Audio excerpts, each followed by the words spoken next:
gente, vamos falar sobre um outro assunto super sério. Amanhã acontece lá em Brasília aquele encontro entre o ministro da Justiça, Alexandre de Moraes, e os secretários de segurança de todos os estados. Em pauta, um Plano Nacional de Segurança e o combate à grave crise no sistema penitenciário do país. O Repórter São Paulo hoje abre espaço para falar sobre o assunto e fazer um balanço sobre o que acontece também aqui no estado de São Paulo. Estou tendo o prazer de receber o Francisco Crozeira, que está aqui ao meu lado, advogado, assessor jurídico da Pastoral Carcerária aqui do estado de São Paulo, e também o David Marques, que é sociólogo do Fórum Nacional de Segurança Pública. Gente, boa tarde. Boa tarde. Obrigada pela presença de vocês. Vamos começar com você, que é da Pastoral Carcerária, que há 30 anos acompanha o sistema penitenciário brasileiro, você especificamente há 5, conhece bem o sistema carcerário aqui em São Paulo. Para vocês é surpresa o que está acontecendo? Não, não é surpresa, né? A gente fala 30 anos de maneira mais estruturada. A pastoral já existe como atividade da Igreja Católica há muito tempo, né? Tem relatórios até do século passado, retrasado, né? De padres que já visitavam. Mas não é nenhuma novidade, né?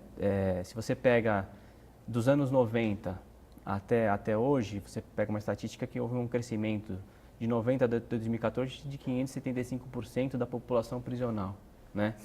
Se você pegar, por exemplo, de 2000 a 2014, o crescimento em média da população prisional foi de 7% ao ano, ao passo que a população aumentou de 1,1% ao ano. Então, nós temos um crescimento exponencial da população carcerária e, por mais que já existe, né, em muitos, os governos que se sucedem já existe a política de expansão de vagas, que isso não é uma novidade, já tem sido feito, mas não vai dar conta desse processo de encarceramento em massa, né, que nós estamos vivenciando. Então, para a gente não é nenhuma novidade. Para vocês do Fórum?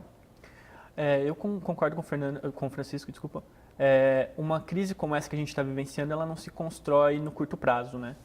E eu acho que a gente tem que chamar a atenção para as responsabilidades do Estado em relação a isso, né? Que eu acho que se dão em dois sentidos. A primeira é essa política de encarceramento massivo que foi impulsionada sobretudo a partir dos anos 90, sobretudo pautada numa política de drogas que ela é atrasada, ela tem uma mentalidade extremamente retrógrada, né? E, em segundo lugar, a responsabilidade no que diz respeito ao oferecimento das garantias mínimas de cumprimento de pena nos estabelecimentos prisionais, né? Que nada mais acontece do que gerar um terreno fértil para o surgimento e fortalecimento de organizações criminais que vão disputar espaço, que é o que a gente está vendo agora. O que está acontecendo é uma briga de facções, né? Vocês da Pastoral defendem muito as políticas de não encarceramento, mas passando por que tipo de ação? Qual seria nesse momento de crise, por exemplo? A Pastoral teria alguma proposta, alguma sugestão? Nós temos uma agenda pelo desencarceramento que foi feita em 2013, se chama Agenda Nacional pelo Desencarceramento. Ela se encontra no site da Pastoral Carcerária e ela traz 10 propostas para o debate da questão do encarceramento, né?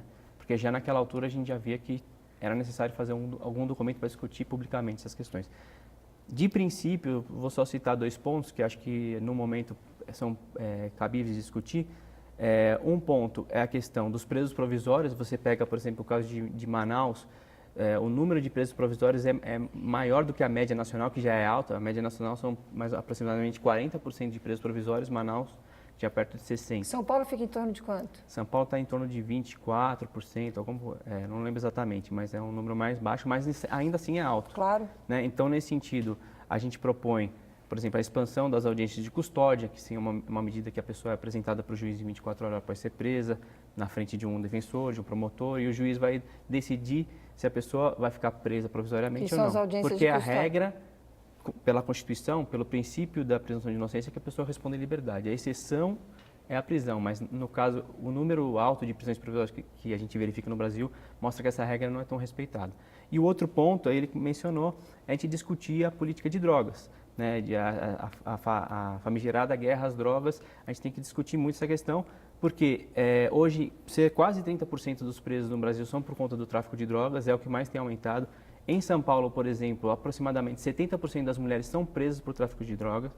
Então, é uma questão de se discutir. Já temos muitos países como o Uruguai aqui que, por exemplo, fez a descriminalização do uso da maconha, né? Então, todas essas questões têm que ser discutidas para pensar são 2 pontos urgentes que podem ser pensados numa política a médio prazo para desencarceramento. David, expectativa que você tem com relação a esse pedido aí da ministra, no sentido de um mutirão de solução desses casos provisórios, isso pode acontecer rapidamente? Tem como fazer a justiça trabalhar mais rápido nesse momento? Eu acho que a primeira coisa que a gente tem que pensar é esses mutirões como medida emergencial, eles podem contribuir.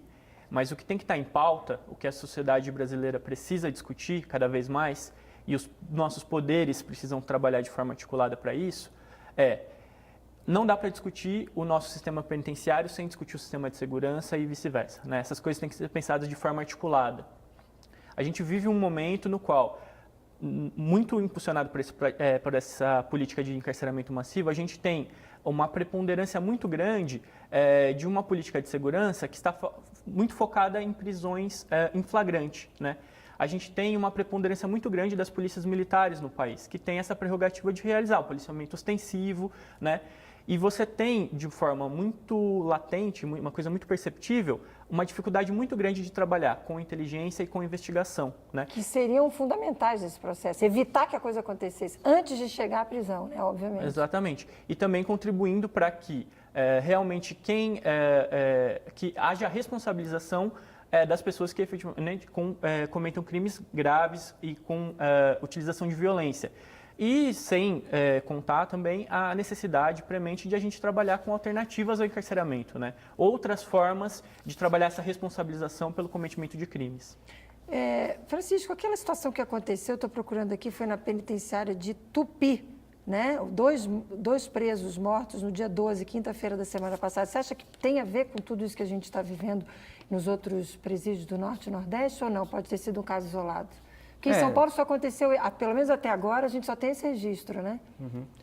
É muito precipitado falar que tem alguma relação com o que aconteceu no resto do país, que a gente vê que é uma questão de disputa de facções, né? O presídio Tupi ainda é um presídio que, oficialmente, ele não é ligado a nenhuma facção, é um presídio como se fosse um presídio seguro, onde seriam ex-membros de facções ou pessoas que não são de facções, né? Dizem que tem algumas facções menores que atuam lá, mas aparentemente não tem relação, acho que é necessário aguardar as apurações para ver se tem alguma coisa, mas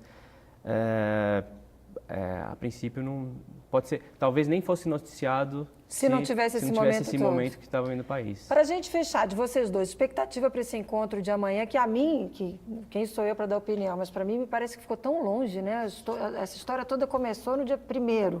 Amanhã já é dia 17, amanhã que o ministro vai se reunir com os secretários, mas enfim, expectativa que vocês têm para essa reunião de amanhã? Pode ser alguma coisa prática, efetiva, rápida, para evitar que a situação ainda continue piorando? Eu não tenho muitas expectativas que vá resultar em alguma coisa prática a curto prazo, né? Porque se você pega os próprios relatórios do Conselho Nacional de Justiça, né, que a ministra até menciona, eles já relatam a situação caótica do sistema prisional há muito tempo, né? Então não é uma novidade. E a política que tem se veiculado como uma solução não é muito diferente da política que tem sido feita, que é a expansão das vagas do sistema prisional. David. Eu concordo com o Francisco, eu acho que um levantamento recente apontou que 78% desse plano de segurança que vem sendo impulsionado pelo Ministério da Justiça já existia em outros planos, ou seja, é a política que nos trouxe até esse contexto, né? O que a gente tem, acredito que a gente deva mesmo pressionar as nossas instituições por alternativas e por inovações nesse campo da segurança e da política criminal que passam necessariamente pelas alternativas penais e pelo desencarceramento. E com certeza tudo isso que a gente falou tem como pano de fundo a questão da educação, que a gente nunca pode perder de vista, né? É toda uma política que tem que estar andando junto. Gente, obrigada pela participação, é óbvio um assunto que não se esgota, uma ótima semana para vocês e até uma próxima oportunidade. Obrigado. Boa tarde. É assim que eu vou encerrando o nosso Repórter Brasil, Repórter São Paulo de hoje. Ele vai terminando por aqui e você fica agora com as notícias do Brasil e do mundo no nosso Repórter Brasil Tarde. Uma ótima tarde para você, uma ótima semana e até amanhã.